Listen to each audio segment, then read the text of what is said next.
À l'origine, c'est Martine Aubry qui avait sollicité Decathlon par l'intermédiaire de Michel Leclerc, le fondateur. À cette époque, en 1997, je venais de prendre la direction régionale Nord-Pas-de-Calais-Picardie de Decathlon. C'est donc tout naturellement que je me suis engagé avec mon équipe d'encadrement à Fas.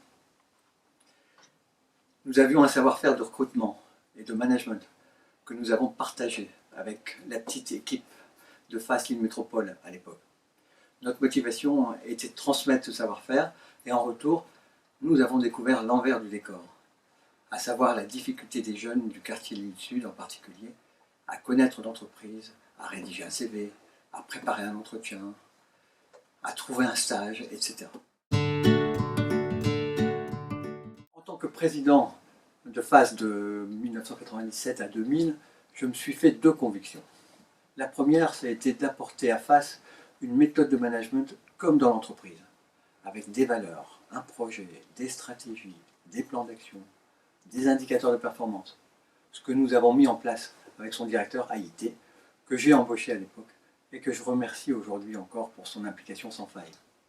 Ma deuxième conviction, ça a été de faire de Fas l'interface entre les entreprises, les acteurs de l'intégration locaux et les jeunes des quartiers. Alors ce qui m'a marqué particulièrement pendant ces années, c'est la motivation et l'implication insoupçonnée des cadres des entreprises pour agir aux côtés de ces publics et leur prise de conscience d'une société à deux vitesses, celle qui a un travail et celle qui n'arrive pas à en avoir. Je crois que ça les a incités à agir d'en face, enfin, j'ai pu le remarquer souvent. Nous étions déjà dans une dynamique d'innovation permanente aussi. Par exemple, nous avons créé une boutique des services sur le site de Decathlon Campus, où travaillaient à l'époque environ plus de 2000 personnes.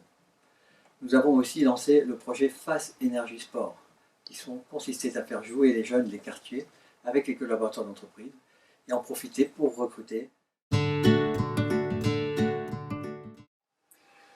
Alors, j'ai envie de dire aux entreprises, engagez-vous. Vous verrez que beaucoup de vos collaborateurs ont envie de s'impliquer, d'agir contre l'exclusion.